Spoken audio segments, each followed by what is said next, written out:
Hi guys, and welcome to the long-awaited video that people have been asking me about on in-game and a couple of messages I've been sent on YouTube. So recently I posted a video where I am a Warlock Healer in Tower of the Mad Mage, and people have asked me for my build, so I decided rather than just making it on Discord and putting it out there to people, I'll actually do a quick video showing you what I use, what companions, what gear, and why. So we might as well just get straight into it. So this is the gear I currently run at the moment. So for Tom, these are like my stats that I got at the moment. So obviously with the change to Constitution last week, I now have more health. So I have a lot more health actually. And my build has slightly changed from what I had on Discord as well. So I will be updating that in the near future. Mainly the artifact set I use. So rather than using the Tiamat set now, I've changed to use the Woven Vine with the Staff of Flowers and the Blooming Cord. So as you can see down here, my stats at the moment, I have 153k power, 96k defense, 200k crit, 83.5k crit avoidance. These are the three main stats you want to be focusing on as a healer. For any healing class, to be honest, doesn't really matter what when you play, these are the stats that you need to be focusing on. So first of all, power. Power is the main stat you need for healing. All your healing abilities are going to be from your power. So you there's a formula ratio for power to critical strike where you should have 25% more critical strike than power, but you should never sacrifice critical strike. You should never sacrifice power, sorry, to gain more critical strike. So even though my power seems low at the moment, it's because I'm not in combat and I haven't got all the extra buffs that I would get. So my power, that's the base power I've got, but it will go higher as soon as I enter combat. So talking through defense then, for Tom you need 80k. Obviously mine's a lot higher than that at 96 because I am sort of building this guy ready for Zariel as well. So the stat for Zariel is 90. Crit avoidance for Tower of the Mad Mage is 85. Now I know I'm a little bit under it, but only being 1500 points under, it's not going to make that much of a difference. It's not going to be. I'm not going to take that much more damage if I had the 1500 more to make it the 85k. But for Zariel, I will need that to be 95. So I've still got a bit of tweaking and adjusting to do there. But in terms of gear now, so I use the Lion Guard's Raid Cowl. Obviously, stamina over 75%, your power is increased by 5,000. So at the moment, because my stamina is above that, it is 153k. If I was to use some of my stamina up quickly, just to get it under the amount, there you can see it's dropped down to 148k. So once my stamina refills back up to over 75%, which probably will take a while knowing my stamina regen is pretty cruddy on this guy, you should see a jump straight back up to 153k, and there we go, there it goes. So moving on down then, we've got the ebony stained robes. I do want to get the Stealer hides. They just haven't dropped from MEs from me yet, so I'm still continuing that little quest myself to do that. Line Guard Raid Risk Guards, again, more power as you go through. 250 power when you strike an enemy. You lose a stack when you are struck, and stacks 20 times, so you know that's another 5,000 power. Rarely do we get struck as a healer because the tank will be taking all the focus of the boss and the mobs, so there will be another 5,000 power easy. Lionheart set is, in my eyes, still best in slot for healers. Gives you that extra 10% outgoing healing when your stamina's full, and you need all the outgoing healing you can now since the changes with outgoing healing coming up, or that have been, sorry. The modification on it, I do play DPS as well, so at the moment it's on the increased damage done by Hellish Rebuke by 10%. You'd probably want to change that to Soul Reconstruction, although I tend not to use Soul Reconstruction that much in Tom because you don't really need to use it. And then on the book, then I've got the extra HP and the crit severity to boost my HP up, because like I said, I'm still trying to get this guy ready for Zariel. So all the HP you can get, the better. And the boots, it's a bit of a toss-up really with the boots, because you can use the Mighty Storm Slippers, so you can use these ones here to give you 5,000 more power when your action points are full. But to be honest, I like the Fiend boots because the stats are better. you get more health, you get a bit more power, and you can get, you know, a good amount of power from them because of the bonus. Every 5 seconds you're in combat, you gain 200 power. Now, if you're in Tom or in Zariel, you're constantly in combat, so you're going to get those stacks, in the least amount of time as you can. So, that's common sense really to use them. Then, like I said, I was using the Tiamat set, but I've changed now to use the Woven Vine Blooming Cold. It's called part of the set Enchanted Firm. So the Enchanted Firm set I'm using. Particularly the reason why I'm using these over the Tiamat set is not because of the equip bonus. I don't really care about the equip bonus, to be honest. So the Rune of Cooperation at the bottom, I don't really care about that.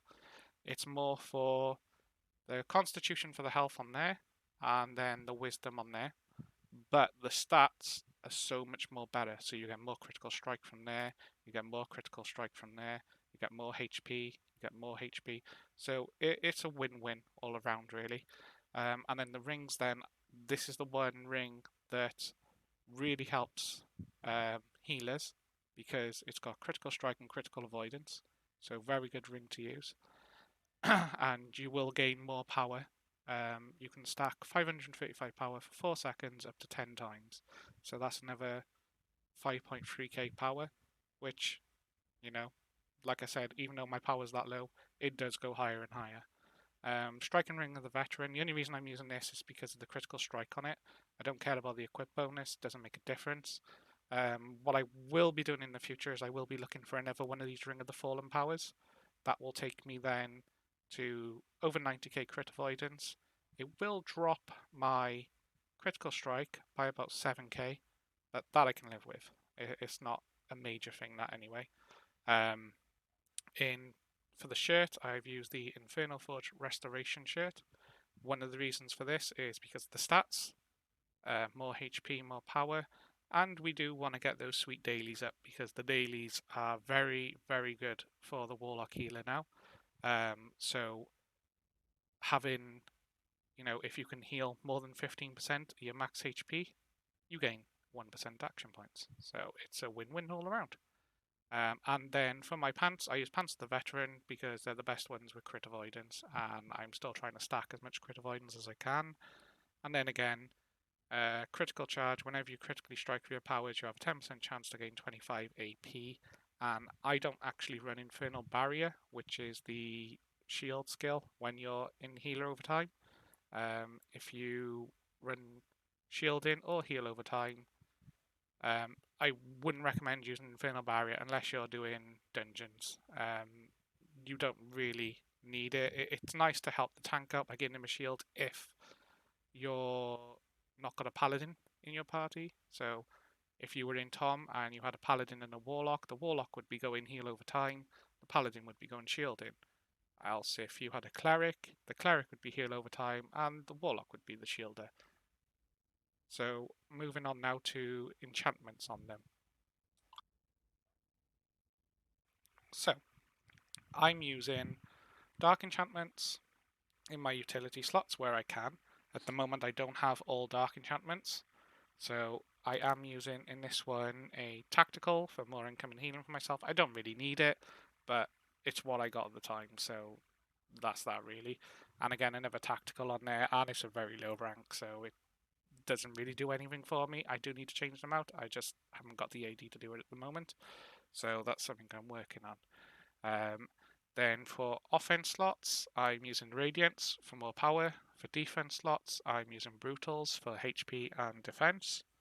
What you can do is you can swap the Radiance and Brutals around, which will give you more HP in the defense slots, and then the Brutals will give you power and critical strike in the offense slots.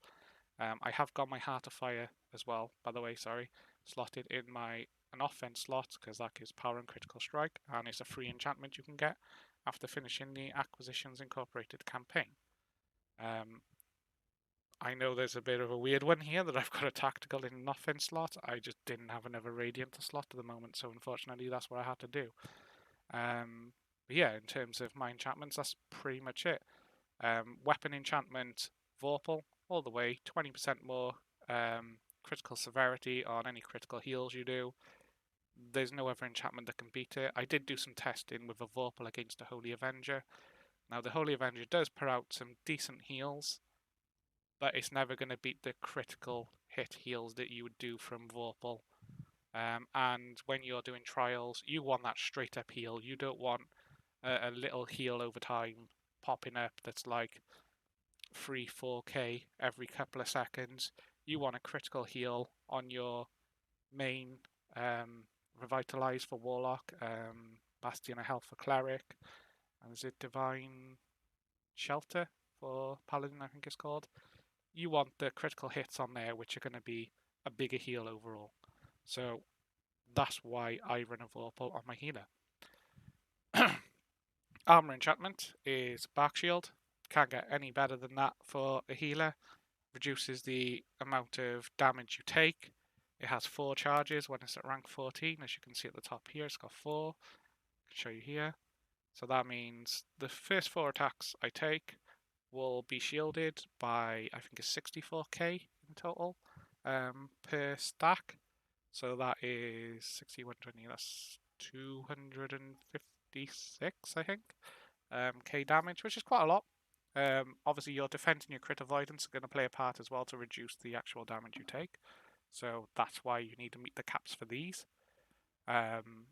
So yeah, that's pretty much the gear and enchantments that I use.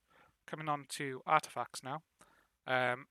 3 books from the Tales of Old event. I'm not sure whether it's going to be coming back anymore. I have heard rumours that it is coming back later this year. Whether it does, we don't know.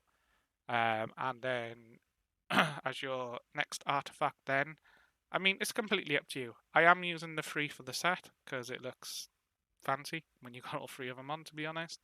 But there's no necessarily a reason to use the Staff of Flowers. You could swap it out. I don't know, what have I got here? You could put a Blast Scepter on, more HP, same power, some more critical strike. There's no reason why you couldn't be running that. The 3 books, obviously, when you've got more than 1 book, as you can see down the bottom there, 2 of a set, increases power by 1500 and max HP by 15k. 3 of a set, do an additional hit for weapon damage on a critical hit. That's why you run 3 books for. I have seen some people use the Sash of Embellishment and the Scarf of Embellishment as well. Personally, I don't think they're worth it, but some people say they do and they get on fine with it, so why not? Now, primary artifact, this is where it sort of changes a little bit. So, as a healer, you are there to debuff as well. So, very rarely do I get to use my Envenomed as a healer. Now, you might be wondering, why would you be using Envenomed when it's increase your damage artifact? Well, the reason for it, Warlock doesn't have great AP regeneration as a healer. This Envenomed book generates 20 AP every second for 15 seconds. That's a lot of AP. That's basically, you know, over a quarter of your AP back just from casting this in 15 seconds. That can really help in Tom, where you've got to shield against storms and heat wave and things like that. So that's why I would like to run it, but 9 times out of 10, I don't get the option to run it. So what I tend to do is I will swap the book out over here, and then whatever artifact that people want me to use, so Blast Scepter, Charm, Heart of the Black Dragon, Lantern, what else have I got? Tiamat's Orb, the Wyvern Knives, whichever one they want me to run, I'll have my 3 books on, and then I'll switch to the artifact that they want me to use. And that's pretty much it for my artifacts then. So then moving on to powers. So I did a dungeon earlier on, which I was using Infernal Barrier because it was just a lower level dungeon, didn't need anything major. So I just thought, I'll run this, why not? Give it a try out, see what it's like. It works okay, but you know, it's not anything special. It's per person and doesn't give a massive shield or anything. So I'd recommend using Eldritch Blast at all times on that. And then on your right click or left click, whichever one you prefer, I always use Soul Reconstruction. It's our best at will single target heal that we got. In fact, it's our only one, but it is one of our better heals, and it only costs 40 Soul Weave. Now, our Soul Weave, as you can see on the side here, let me just get it up. You have 1,000 points in Soul Weave every time. So that will regen over time, as I'll explain in a bit. Now, powers. For my encounters, I use Revitalize, Pillar of Power, and Soulstorm. Soulstorm is your bread and butter heal. Even though it costs 220 Soul Weave, once you cast it once, it lasts for 6 seconds and puts a heal over time for 12 seconds. So that is your bread and butter skill at all times in any trial, because everybody is stacked together, and it has a decent range. I'll show you now. So the range on it is, oops, that's Pillar of Power. The range is that. Once you're standing inside it, you can even go a little bit outside it. So if you're like by here, you're still going to get the effect from Soulstorm here. And then there's the heal over time there, recovering hit points over time. So that's why I always use Soulstorm, and I recommend any Warlock Healer to be using Soulstorm doing trials. Now, Pillar of Power. This is sort of a bread and butter move as well. So the reason for this is you increase all your party members' damage dealt by 5%, and it lasts for 10 seconds. You increase your own outgoing healing and any party members, so if you're in a trial, you're with a paladin or cleric, you're going to increase their outgoing heal by 5% too. And then the even better, reduces the damage taken by party members who enter by 5%. This is great for any storm or any heat wave that you have in Tom. It's not a massive range, but it does the job. I use it all the time, put it that way. And then finally, I use Revitalize, because that is our quicker, oh, they need heal, plink, get a heal over time on them as well. Does a decent heal. Normally for me it does around 60 to 70k. And then the heal over time will be around 20 to 35k depending on if it crits. So yeah, they're the powers. Now I do know some people like to use Warlock's Bargain. I don't particularly like to use this, and the reason for it, I lose my life spark for 10 seconds. Now as you know, with the new updates in Mod 19 for healing, our life spark is sort of our little healer guy who is on the side, and he does a decent amount of healing. So he will cast In Spirit, which in Spirit is any wounded ally gets life spark casted on them. And he does a decent heal, and he puts heal over time as well. And all these heal over time stack as well. They're not like together. They all stack on top of each other. So brilliant. I love this thing. It does a lot in Tom as well for me. It really helps with the tanks. And then Life Mark. All the healers should know about this at the moment. It's the tab skill. I find it quite clunky on the Warlock. I normally have to double tap to get it to place. But it has been changed in the new update that came out today, the new patch, where the range has increased from 100 to 120, and now your life spark will basically not, your life mark, will not disappear off the target, even if they move out of the 120 range. It just means that until they're within that 120 range again, when you hold tab down, it's going to heal you and not them. So that's much better, because the amount of times the tank has run off, I've gone back to do something in dungeons, and they haven't got the life mark on them anymore. And then I'm frantically then trying to double tap tab on them when they're in a group of mobs with all the other guys around in the party, and you accidentally do the wrong one, and then the tank dies, and then the DPS die, and then it's your fault. So yeah, it's a bit of a pain, but it is what it is. Now, for trials, in terms of class features, I'll come back to dailies in a minute. There's a reason why, because there's one daily that's a little bit I'm not too sure about. I don't like using it, but I've heard people prefer using it over the other one. But for class feats, I always use Shadow Walk and Swift Command when I'm in dungeons. When I'm in trials, I will use Swift Command and Soul Bond. Now you might think, why am I not using Borrowed Spirit to regain 50 Soul Weave? If you check out my video, that I'll link in the description, then you'll see that I hardly ever run out of Soul Weave.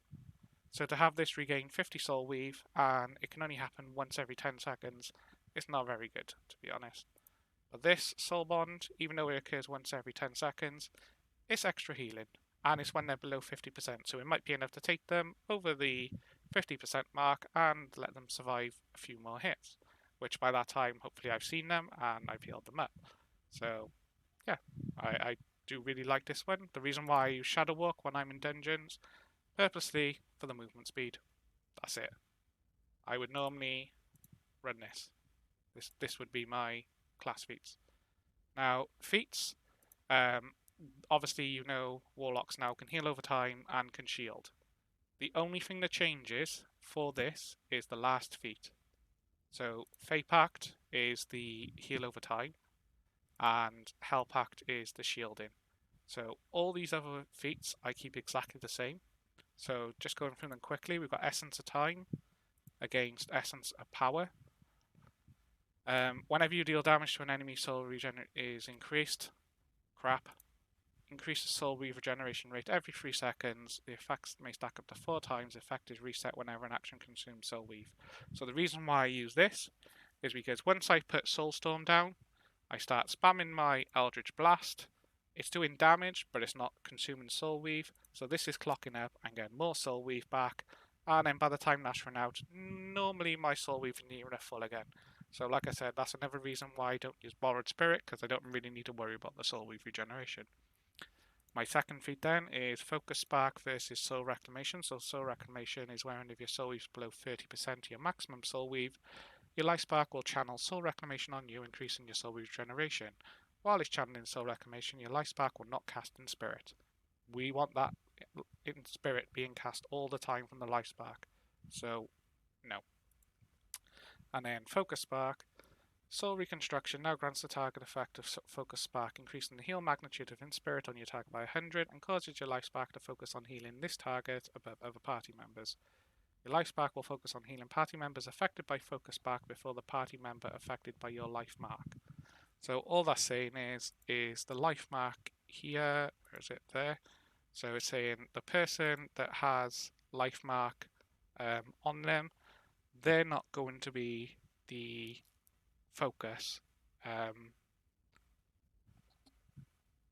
Sorry, cough then. They're not going to be the party member that's getting focused on, but what it will do is if it does heal the person with life mark on them, they basically get an extra 100 heal, 100 magnitude heal, which any extra healing, you just can't go wrong.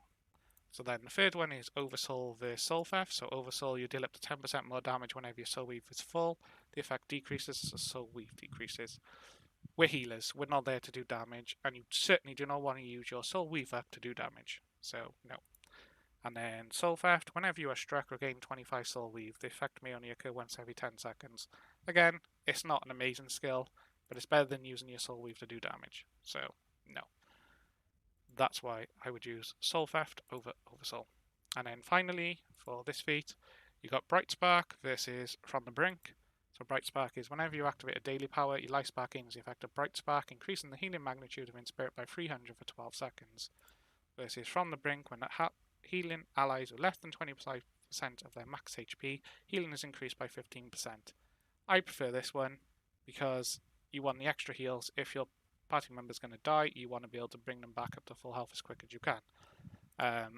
This one would be alright, I guess, but the fact it relies on you casting a daily and it only lasts for 12 seconds, I mean, all your dailies that you'll use will be healing dailies anyway, so you're going to get a big heal from your dailies, and then your Inspirit for 12 seconds is going to have a 300 magnitude heal for 12 seconds. It just doesn't seem worth it to me, which is why I chose From the Brink. And then, like I said, the only difference between Fey Pact and Hell Pact is Fey Pact does the heal over time, and Hell Pact does the Infernal Barrier or the Shield, which I have a build for both of them. They're exactly the same as this. There is no difference. The only difference is that feat changes. In terms of powers, dailies, class feats, they're all the same. So then finally for my dailies. Now this is where it sort of gets a little bit tricky. So this is probably a bread and butter daily for AoE, definitely.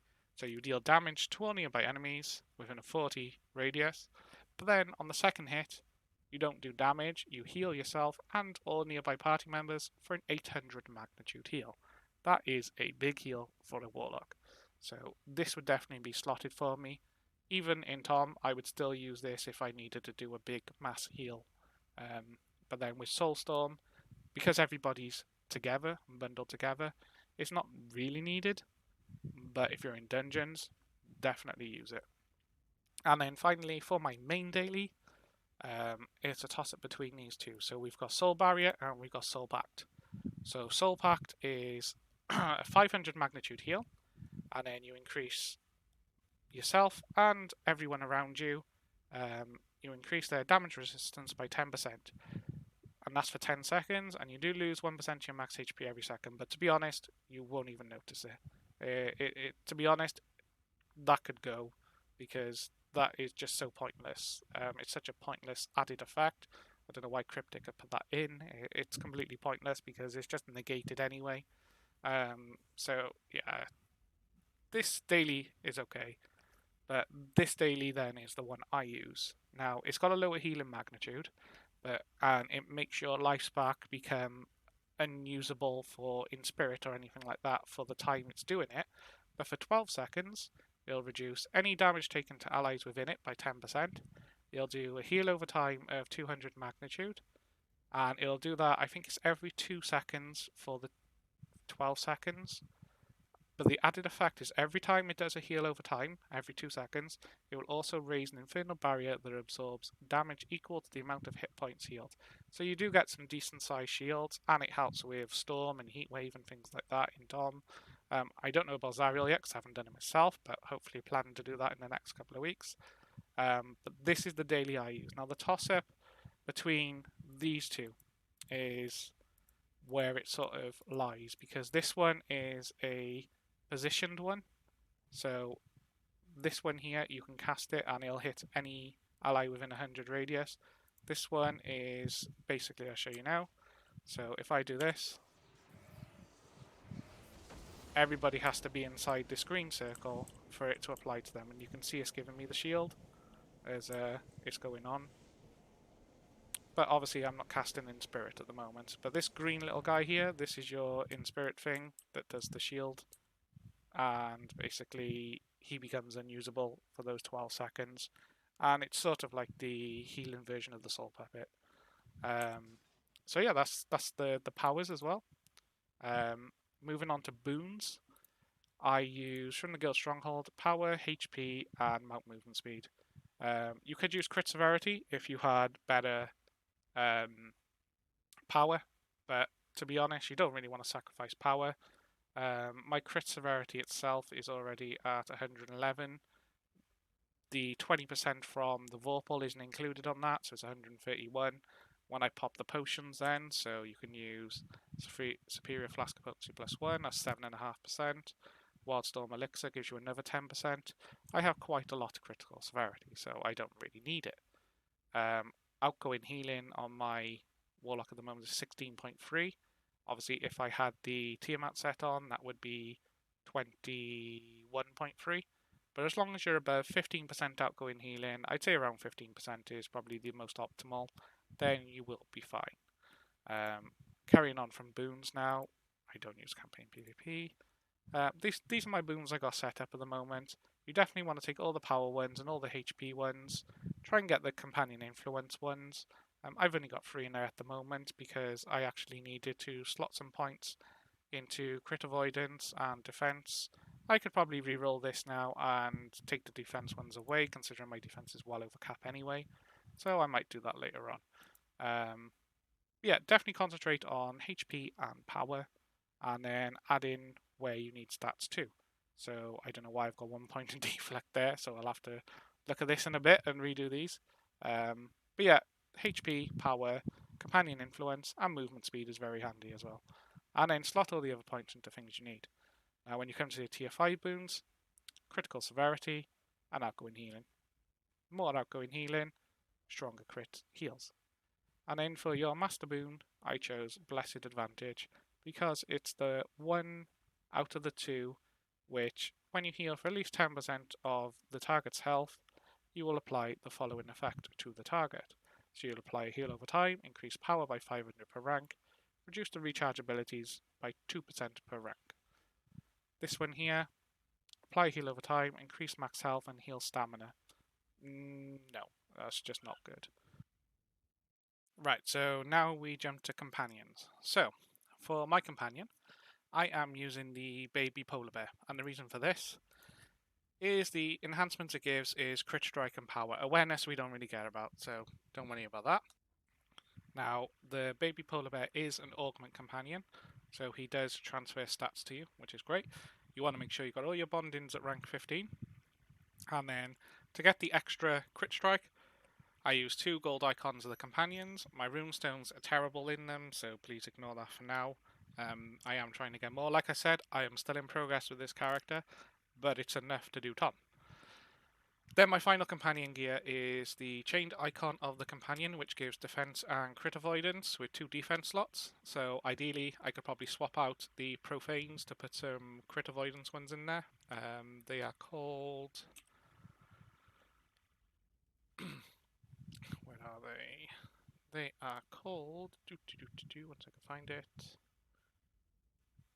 Oh, it's on here somewhere. Not profane. I can't remember what they're called now.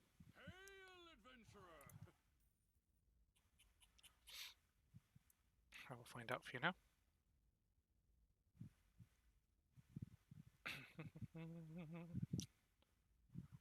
Enigmatic. That's the ones. So I'd swap them out for Enigmatic runestones, and that will give my crit avoidance up. Then I will be at the cap for Zariel on everything. So that is my plan, that's what I'm working towards. But obviously, as you can imagine, it's going to take a lot longer than just a day. With companion powers down here, Proton Precision, chance on hit to increase you and your companion's crit severity by up to 5% for 15 seconds whenever your companion is near. With the changes they done to companions a while ago, the companion's pretty much around you all the time, so you should always have that chance to get that extra crit severity. And then I am just using all outgoing healing companions in my defense, my utility, and 2 of my power offense slots. As you can see, they're not all max rank yet, so there's more outgoing healing to come from them. So the baby polar bear is at the max rank, but the sellsword isn't. Neither is the Neverwinter guard. Neither is the radiant stone of... Ooh, which one is that? I can't remember. Whoever he is, that's the one anyway. But he's not up yet. And then I'm using the Black Dragon's Insight from the Black Dragon Ion Stone to give me more critical strike. I don't really have a better companion than that at the moment, hence why I'm using that one. As you can see, they're not really that great. So, yeah, that's why I sort of use the Black Dragon one at the moment. Obviously, if you've got an outgoing healing one, you can slot one of them there, and that will boost your outgoing healing a bit more. And finally, for mounts, I have the Swift Golden Lion mount power that I use on my healer because he gives a shield and grants 2% additional damage as radiant damage and can stack up to 8 times for 12 seconds. Brilliant. Dominant Force, 10k more power and legendary movement. Insignias.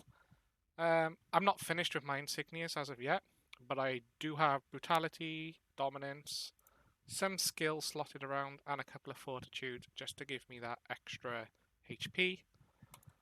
This will be swapped eventually. I'm thinking about putting this Prosperity one there. I just need to get it to Legendary. I just don't have the powder yet, which will give me more HP again. And that will drop my defense down. I do lose a bit of crit avoidance, but 480 crit avoidance to gain more HP, I can live with that. And that is pretty much the end of my build. Now, any questions, please let me know. One thing I did forget is ability scores, dexterity and wisdom. Wisdom for outgoing healing, dexterity for crit severity. That's it really. And yeah, so if you enjoyed this video, drop us a like, subscribe to our channel, and yeah, hopefully I will have a DPS build coming out within the next week. and explaining the skills and why I use them, why I don't use other ones. So yeah, cheers for watching, guys. Bye.